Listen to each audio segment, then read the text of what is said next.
再來看這高齡駕駛免換駕照呢，對75歲調整到70歲這新制度，對昨已經正式來實施啊。屏東九如鄉的這鄉長為着是大人，要互因一個方便，所以今仔日早起9點的佇個圖書館，互這差不多400多位通過體檢的70歲以上的是大人，會當佇個現場來聽2點鐘的講習，安尼就準講有符合着換這個駕照的資格，算講是全國頭一批換着新駕照的時代。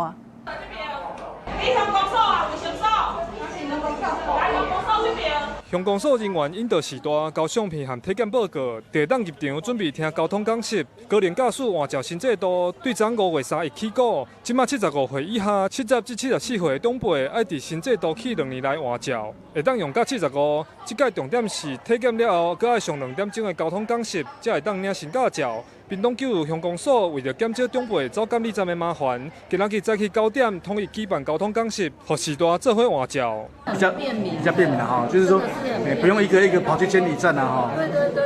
一定要用駕照嗎？對啊，你若陣啊有若要變啊，要存一個田，你無駕照嘛袂使啊。九如鄉頭港就420位的時代申請換駕照，圖書館坐甲滿滿，監理站人員掛印新駕照，長輩表示真方便，畢竟閣有騎車的需求，就按照規定換。而且大部分長輩對18歲考到駕照，就騎到即馬。這幾年的交通制度有做調整，趁講習甲規則補清楚，才袂無涉及違規。提早來換照，大家有一個安全的駕駛的能力才知影講家己有。